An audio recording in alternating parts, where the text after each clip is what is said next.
While playing Smash Ultimate some time ago, my friends and I were talking about how bad or evil the villains in the game really were. We were discussing what constitutes making them the worst of the worst. This includes things such as how evil they were before their appearance in the game or games they were in, how awful their actions were in their games, and if they have any redeemable qualities at all.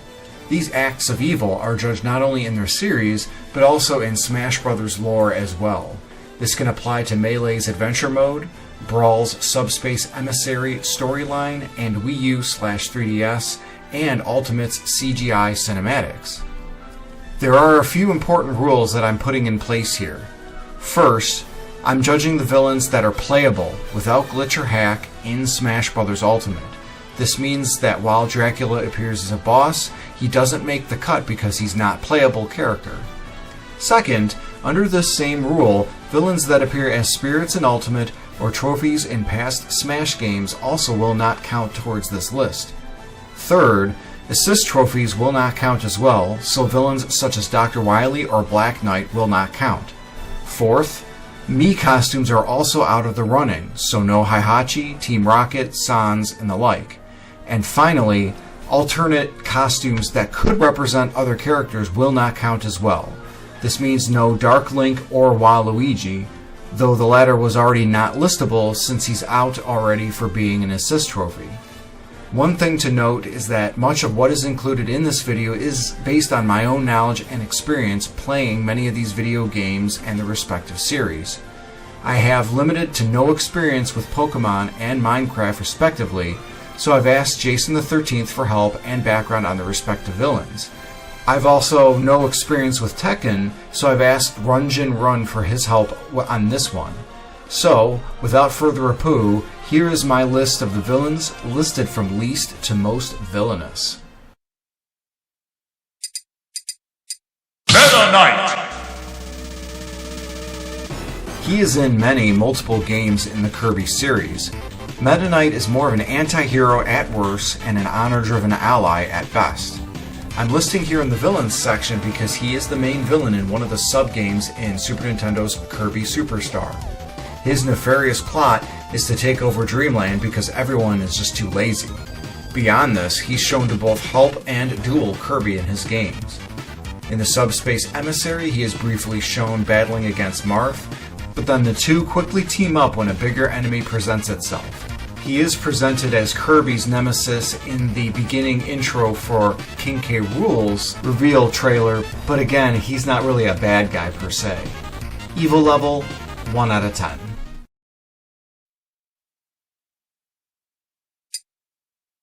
Dark Pit! His first appearance is in the 3DS game Kid Icarus Uprising. Upon his creation through the Mirror of Truth, he immediately begins to fight Pit. Dark Pit argues that he is the truer version of Pit, since he feels he better represents Pit's true feelings and ambition. As the game progresses, though, he ends up being more of an ally through the rest of Pit's adventure. This is probably because he really is essentially Pit, and he's a good guy through and through. Evil level, 1 out of 10.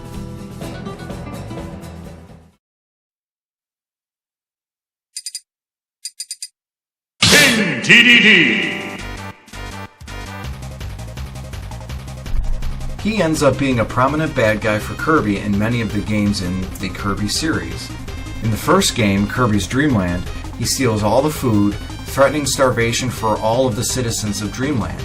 But beyond this, when he is a bad guy in these games, it's often because he is a tool for other, more sinister evil, or he is actually trying to stop Kirby from unleashing an even worse threat.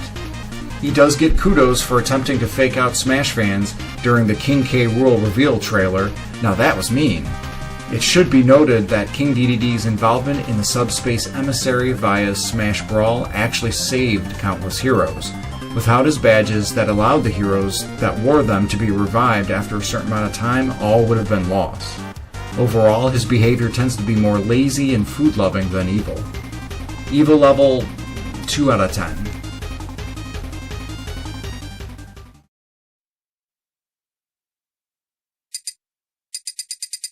Mewtwo!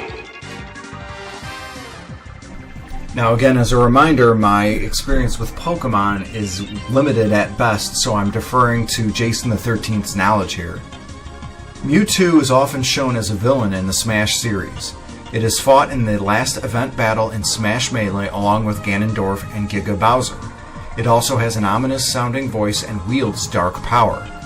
Smash Ultimate has done a good job bringing more villains into it, especially ensuring that the first 8 original Smash characters each have a respective villain or nemesis to countermatch them. Mewtwo is the central villain in the first Pokemon anime movie, which is canon to the TV series, but not necessarily the video games. In said movie, he kills the doctor that clones him along with their scientist crew and hatches a plan to rule the world with his cloned army of Pokemon. In the game series, he did attack and kill the scientists that created him, but many fans believe this could be because he was akin to a scared animal. There have been numerous accounts of Pokemon attacking humans throughout the entirety of the series, so this attack by Mewtwo to the scientists that created it doesn't necessarily make it evil. Evil level 2 out of 10.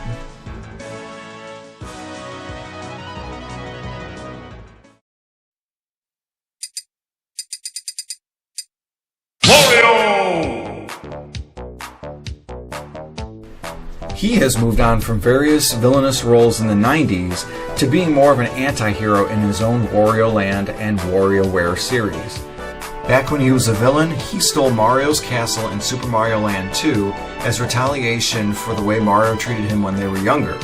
He placed a bucket on Mario's head so he couldn't hear or see in Mario and Wario on the Super Famicom, and he was the primary villain in Wario's Woods to Toad. He was also the primary villain to Ness and Lucas in Subspace Emissary, causing real trauma to Lucas as Wario blasted Ness with the Dark Cannon. The reality is that Wario is motivated by greed and gluttony more than anything. This is evidenced by Wario's motivation for his own castle and treasure in the Wario Land series, as well as hard cash in the WarioWare games.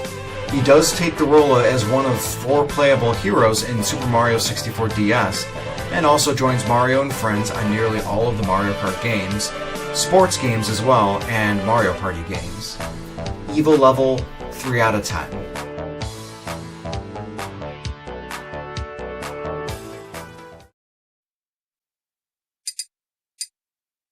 Wolf! Can't let you do that, Tom. He was a straight-up villain in Star Fox 2 and Star Fox 64. He and his team are hired mercenaries employed by Andros to destroy Star Fox. In Star Fox Assault, though, Wolf sacrifices himself to provide a distraction for Fox to stop the Aporoid Queen. From then on out, he's more of an adversary for Fox than a straight-up evildoer. In fact, in one of the many endings for Star Fox Command, he becomes and is viewed as a hero to the people of Lylat. If anything, Wolf puts his own interests first, whether they involve supporting Fox and his team, saving the world, or getting the most amount of money or resources that's due to him. Evil level 3 out of 10.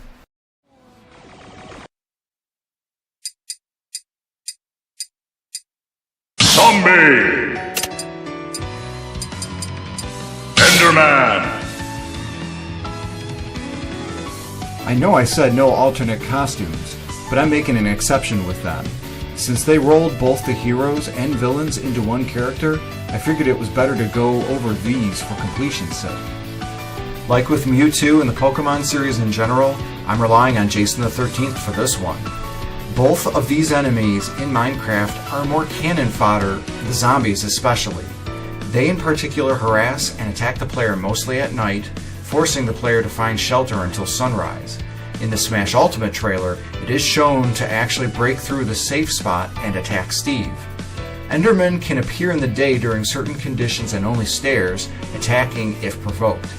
Also in the trailer, it can be seen staring at players, like standing out in the rain, or peeking at Solid Snake through his taunt-created box. They don't have any personality and really aren't villainous per se, though they certainly aren't up to any good. Evil level 4 out of 10.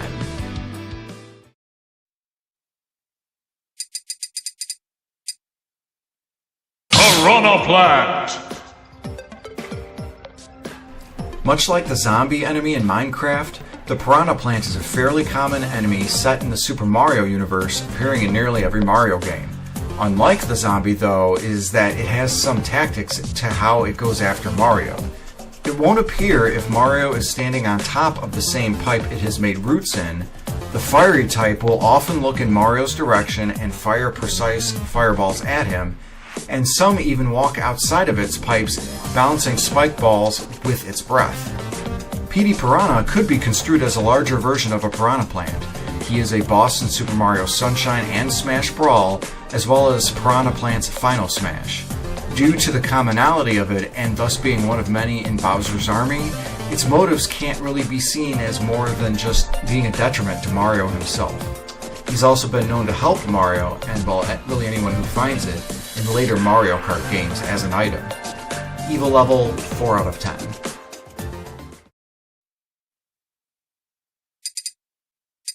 Bowser Jr.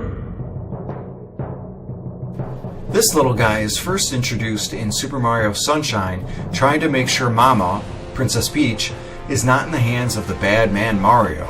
He dons a disguise as Shadow Mario and paints Isle Delfino in obnoxious paint that Mario gets framed for and is ordered to have to clean up. He's also a mini-boss for many games, including Super Mario Galaxy and the new Super Mario Bros. Series. Additionally, he appears with the Koopalings in the Smash 4 trailer going against prominent fighters like Link, Mega Man, and of course Mario himself. But is he really evil or villainous? I could argue his pops Bowser bamboozles him into thinking Peach was his mama and he really was trying to help both her and Bowser.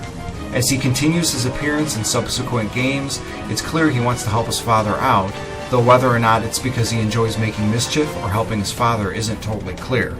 This does get cleared up somewhat when his father becomes Fury Bowser and he begs Mario for help. It's clear he has his father's interests at heart more than anything. He joins Bowser in playing sports and racing in karts. All of this doesn't really paint the picture of Bowser Jr. being a really evil little guy.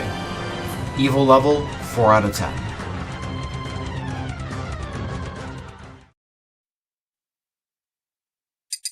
Bowser. Now we're really starting to get to the crux of the villains here. Bowser's crimes are many and varied in nature. He constantly kidnaps Princess Peach.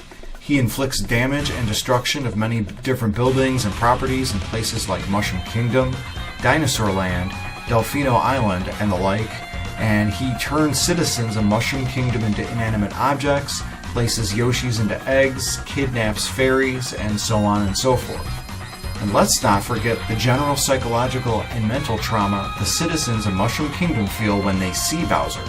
This is evidenced any time they see him in games like Super Mario RPG, Galaxy, Odyssey, and the like.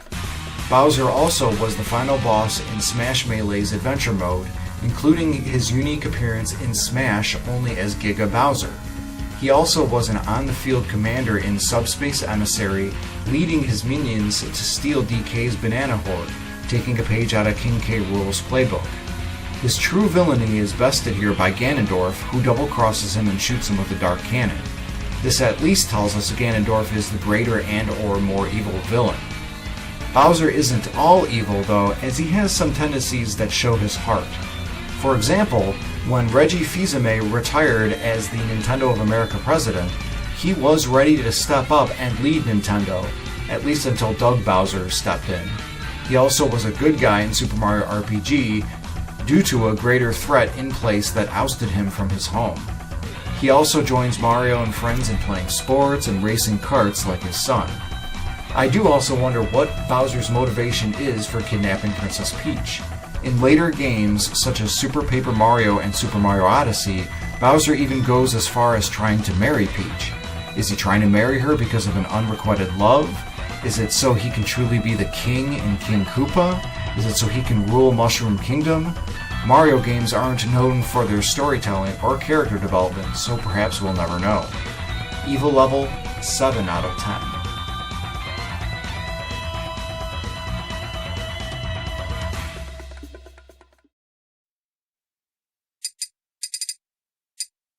King K. Rool. The king of the Kremlings, I'm assuming, has been a constant thorn in the side of the Kongs since Donkey Kong Country, where he stole DK's banana hoard. He then kidnaps DK himself in Donkey Kong Country 2, then DK and Diddy Kong in the third entry. He is also featured as DK's de facto villain in his Smash Ultimate reveal trailer.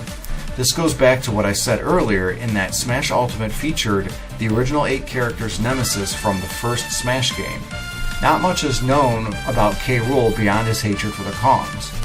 One comparison could be that while Bowser's minions follow him out of respect, K. Rool's follow him out of fear. Not really seeing any redeemable qualities to K. Rool either. Although, in Donkey Kong Country 3, when Dixie beats the machine Chaos, K. Rool complains that his wife is going to kill him because he used her good pot and pan set to build Chaos. So maybe he's got something in him to be able to find a wife. Although this most likely is just a cultural reference or joke just to be funny. Evil level, 7 out of 10. Kazuya! Tapping into my resource, Runjin Run for Kazuya and Tekken. Runjin Run has extensive experience with the series, even playing competitively at tournaments like Combo Breaker. Kazuya was the main hero of the first Tekken game, until he finally defeated his father Heihachi and does to him what his father did to Kazuya when he was 5, throw him off a cliff. Kazuya takes over his father's conglomerate, running it even more ruthlessly than Heihachi did, and embraces his devil power that was awakened. Losing the tournament to Heihachi, who survived being thrown off the cliff because why not, Kazuya is thrown into a volcano. As the series progresses, there is continued give and take between the two up until Kazuya finally beats Heihachi in the mouth of the volcano in Tekken 7. This is why the volcano features so prominently in Smash Ultimate's reveal trailer for Kazuya. He is shown throwing Ganondorf into the volcano to not only gain his strength, but to essentially show how strong he is to have beaten such an evil villain. As the trailer proceeds, he even throws poor Captain Falcon, Pit, and Min Min in. He tries to throw Kirby, but Sakurai's got his back. Kirby will never die. Kazuya is a complicated character in a complicated story through the Tekken series. He's given a higher level of nuance that other villains here like King K. Rool just haven't been given. For example, Kazuya apparently started out as a good person when he was a boy, until he was provoked to vengeance after he was thrown into the cliff by Heihachi and finding out that he murdered Kazuya's mother. Kazuya himself is not above getting what he wants, but he'll do anything he needs to so he can reach his goals. This includes murder, profiteering, patricide, and attempted filicide. Evil level, 8 out of 10.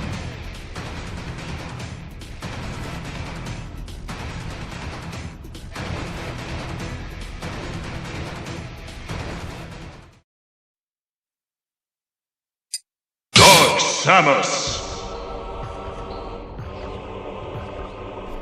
This is the main antagonist for Metroid Prime 1 through 3. In the first game, it appears as the last boss, Metroid Prime. Once Samus defeats it, tendrils appear and pull Samus' Phazon suit from her and integrates it to become Dark Samus. Throughout Metroid Prime 2, Dark Samus appears to fight and antagonize Samus, including its final defeat when confronting Samus as she attempts to escape Dark Aether after defeating Emperor Ing. It isn't until Metroid Prime 3 that Dark Samus' true villainy is seen.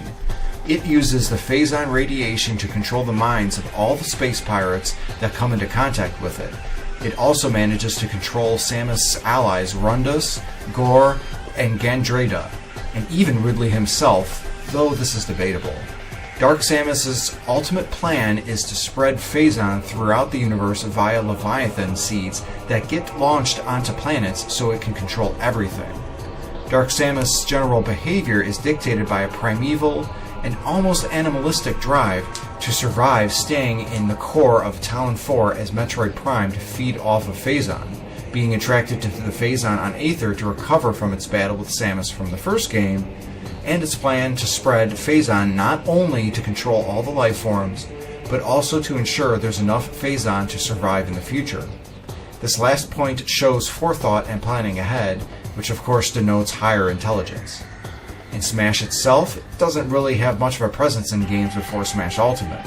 It was a trophy in Brawl in Smash 4, as well as an assist trophy in Smash 4. And Dark Samus' reveal was shoehorned in with Chroms, but this is pretty appropriate since it's an Echo Fighter of Samus.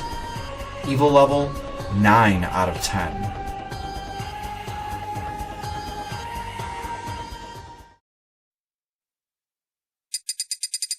Sephiroth.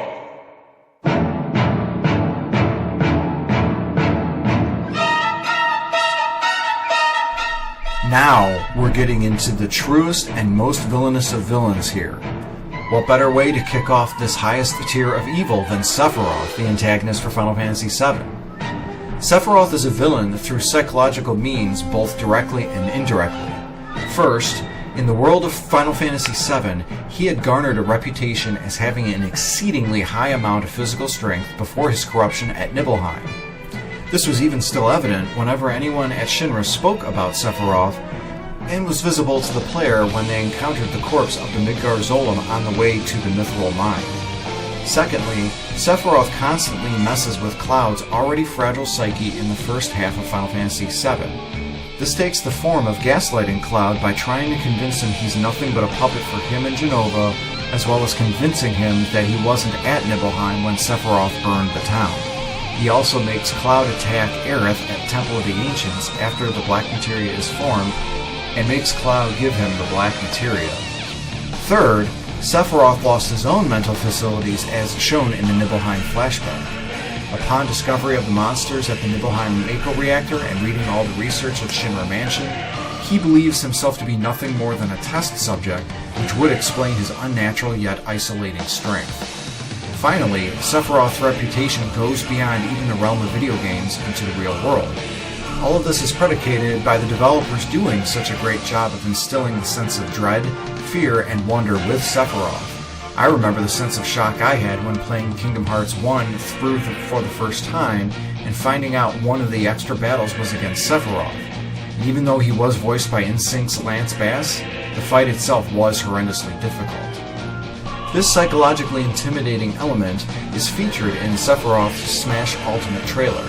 His horrendous strength is on display by destroying the Lord of Light Galeen with one slice of his Mazamune. Compare this to the beginning of the trailer, where other Smash characters like Dragon Quest III's Hero, Samus, Richter, and many others were struggling and failing to win against Galeen.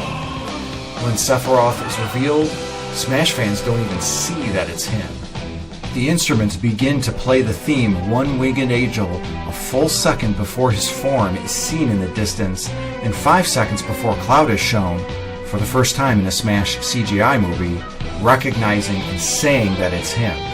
The imagery for the rest of the video displays his villainy, up to and including killing Mario, though of course not really. Sephiroth's villainy is more than just reputation and psychological tactics. In Final Fantasy VII, as mentioned earlier, he burns down Nibelheim, killing countless villagers including Tifa's father and Cloud's mother. Using Jenova by proxy, he also massacres Shinra headquarters, kills President Shinra himself, and also kills Aerith. His ultimate plan is to use the Black Materia to summon Meteor, critically damaging the planet to a level where it will use energy to recover itself and ultimately absorbing said energy.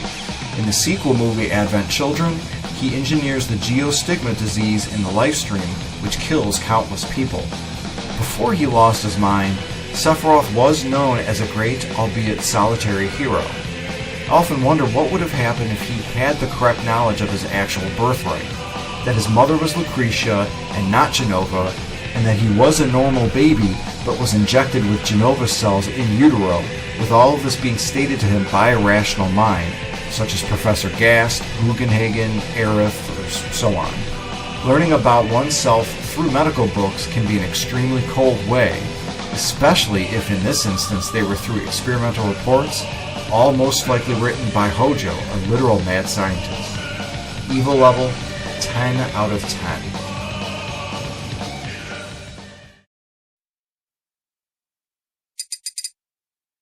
Ridley!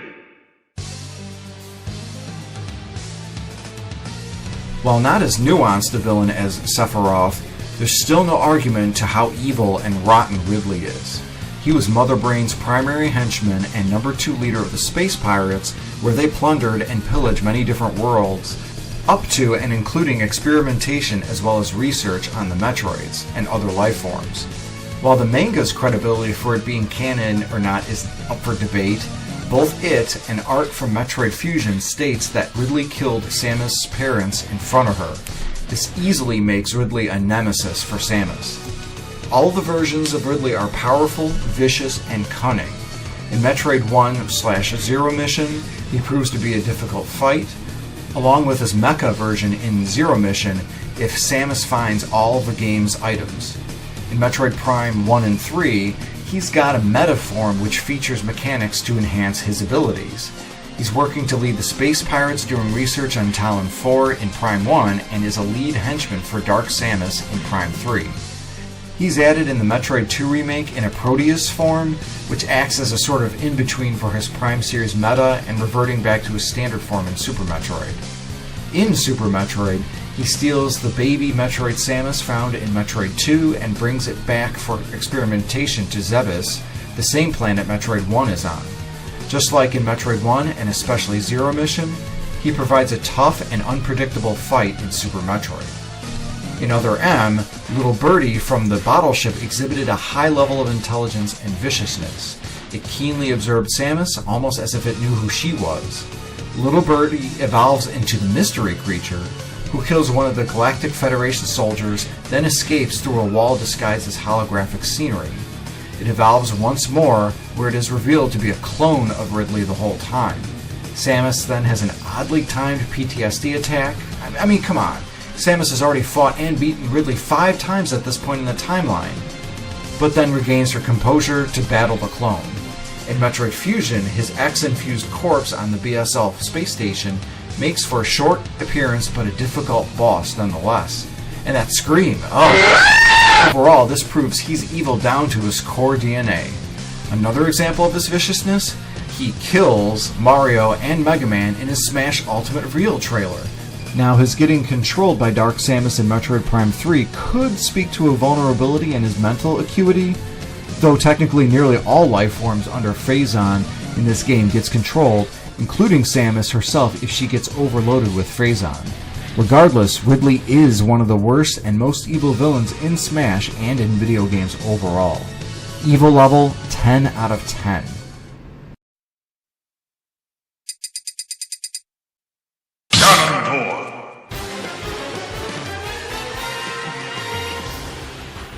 One important note here, because Ganondorf's appearance in all of the Smash Bros. Games features him as humanoid, I am not counting any non-humanoid version of Ganondorf in what constitutes his evilness. This means no pig versions like from the NES, SNES, Game Boy, DS Zelda games, and of course Calamity Ganon is out as well. This does mean that this will include Ganondorf from Ocarina of Time, Twilight Princess, and Wind Waker. Also, technically his appearance in Brawl and Smash 4 is based on his appearance from Twilight Princess anyway. Ganondorf was one of 2 commanders with Bowser of Master Hand and ultimately Taboo's plot in the Subspace Emissary. He also betrays Bowser and blasts him with a dark cannon so he can collect the trophy of Bowser for himself. He also had designs to betray Master Hand, though he ended up getting turned into a trophy before he had a chance to. He does appear in his beast form Ganon as his final smash in Brawl, Smash 4, and Ultimate. This form is also a boss that can be fought in Ultimate as well. In the Zelda universe, his acts of villainy are large and span thousands of years. In Ocarina of Time, as the King of the Gerudo, he pledged allegiance to the King of Hyrule in an attempt to get in his good graces so as to find access to the Golden Realm to acquire the Triforce. He eventually betrays the King of Hyrule, goes after Princess Zelda, and then easily defeats young Link. Once he is seemingly away, young Link retrieves the Master Sword, but then Ganondorf sneaks in and steals the Triforce. For 7 years while Link is in hibernation, Ganondorf uses the power of the Triforce to do many evil acts. These include reviving the ancient dragon Volvagia to feed on and torment the Gorons, freezing Zora Lake and all of its inhabitants within it, laying waste to Hyrule Castle and Market Town, infesting Kokari Village with monsters, and giving Lon Lon Ranch to the conniving Ingo. In the adult Link timeline, through the events of Wind Waker, Ganondorf's evil eventually came back and spread throughout the land. Because adult Link went back to his own time, no hero appeared. People prayed to the gods for help, and they responded by flooding the land with Ganondorf's evil sealed below the seas. After a long time, Ganondorf used his evil influence to have his forces kidnap several young girls throughout many islands as a precaution in case one of them is Princess Zelda.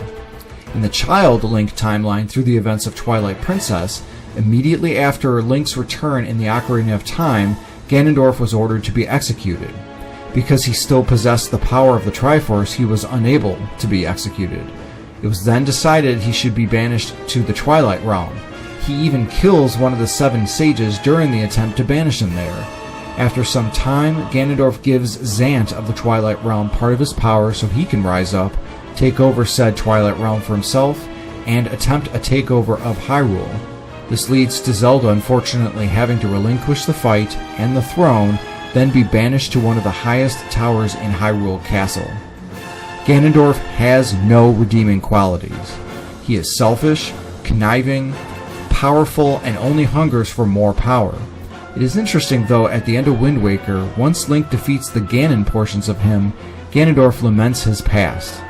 He says he coveted the green winds of Hyrule when compared to the winds of death that the Gerudo Desert only brought in.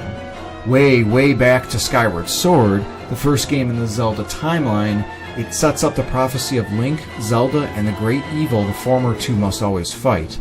I could posit that Ganondorf here at the end of Wind Waker was lamenting his feelings, almost like he's a victim of the prophecy of the hero that was set up in Skyward Sword. Of course, he then literally beats the crap out of Link, but you almost feel bad for the guy if you know the backstory of it all. Evil level, 10 out of 10.